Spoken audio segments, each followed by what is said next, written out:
Hem sahabe-i kiramlar döneminde Resulullah'la beraber arkadaşlık ettikleri müminler, işte mesela o Müslümanlar o zaman Allah'a verdikleri söz ona sadık kalmışlar. Tabi istisna kaideyi bozmuyor. Ekseriyeten müminler verdikleri söze sadık kalıyorlar. Sonraki nesiller de öyle. Tabi'inler, tabi'inler, sonraki nesiller.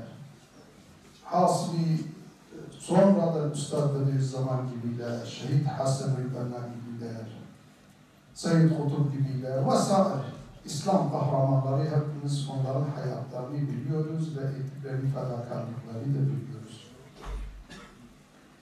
Şu anda bizim de böyle. Mesela şehit rehberimiz ettiği fedakarlıklar, diğer onunla beraber arkadaşlık ettikleri, mesela o Müslümanların verdikleri sözler, üzerimize geldiği yük, İnan ki belki o yük dağlara eğer inseydi, o dağlar belki eriyecektiler. Belki o dağlar baş eğecektiler. Ama elhamdülillah bu sadık Müslümanlar zulme, küfre, tuğyana, cehalete, hiçbir şeye baş eğmediler. Kendi mücadelelerine sadık kaldılar. Ve bu kadar şehit, belki 1500'e yakın o uğurda şehitler verilmiş. Ve o uğurda cezaevi yatanlar, çok insanlar, belki 5000'den fazla var. Ve belki bine yakında şu anda muhacir ve insanlar muhacir, kendi vaatlarını, memleketini terk edenler var. Allah'tan başka hiç kimseye baş eğmeyeceğimizi, onun hükmünden, dininden başka, davasından başka hiçbir davayı kabul edemeyeceğimizi, bunu kalbimizle ve dilimizle bütün vücudumuzun zerreleriyle kabul etmişiz ve bu vaadi, bu sözü vermişiz. Kainat Allah'ındır. Bizi yaratan O'dur. Bütün alemi yaratan O'dur. Rızkımızı veren O'dur. Elimizde şu anda maddi manevi ne varsa O bize verilmiş.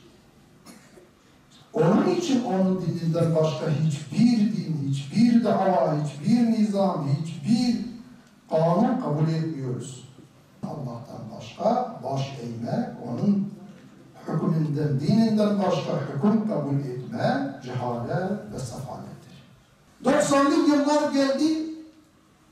Bu sefer tabi düşmanlar, dinsizler, zındıklar bizden bu İslami davayı kabul etmediler. Bizim üzerimize geldiler.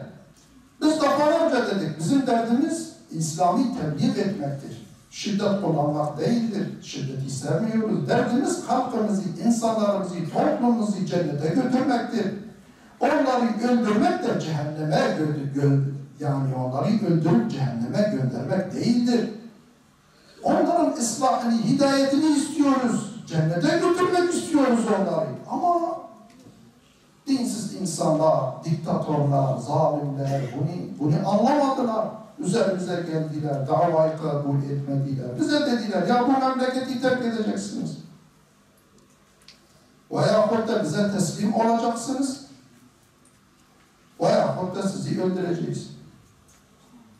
Biz dedik, ola memleketi terk etmeyiz. Halkımızı, memleketimizi hiçbir zalime, diktatöre teslim edip de bu memleketi sahipsiz bırakmayız. Biz davamızı, dinimizi de hiçbir zaman terk etmeyiz ama ölüme hazırız.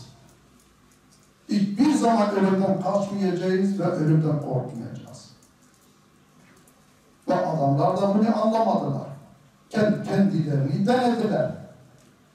Ve elhamdülillah halk-ı kainat her zamanki gibi yine kendi hizbine, kendi davasına, kendi sadık mümin kullarına yardım etti ve bizi galip getirdi.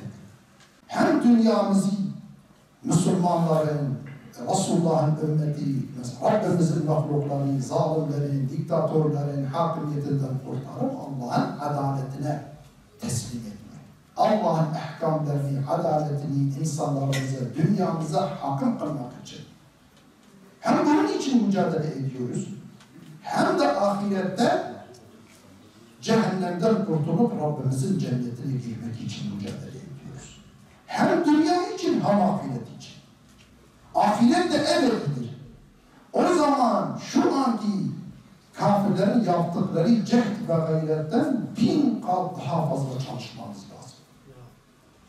Eğer 1000 kat çalışmazsa, daha fazla gayret gösterilmezse biz kaybedeceğiz.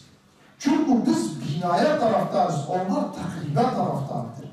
Onlar takrip ediyorlar, biz bina ediyoruz, biz ıslah ediyoruz. İslah, bina etmek takripten çok daha zordur. Asıl gerçek milliyetçiler Müslümanlardır. Gerçek hem dünyayı halkımıza kazandırmak çalışıyoruz, hem de ebedi saadeti, cenneti onlara vermeye çalışıyoruz.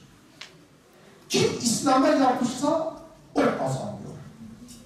Dünyayı da ahireti de kazanıyor. O yükseliyor.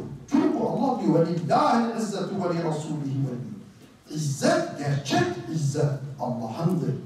Peygamberindir ve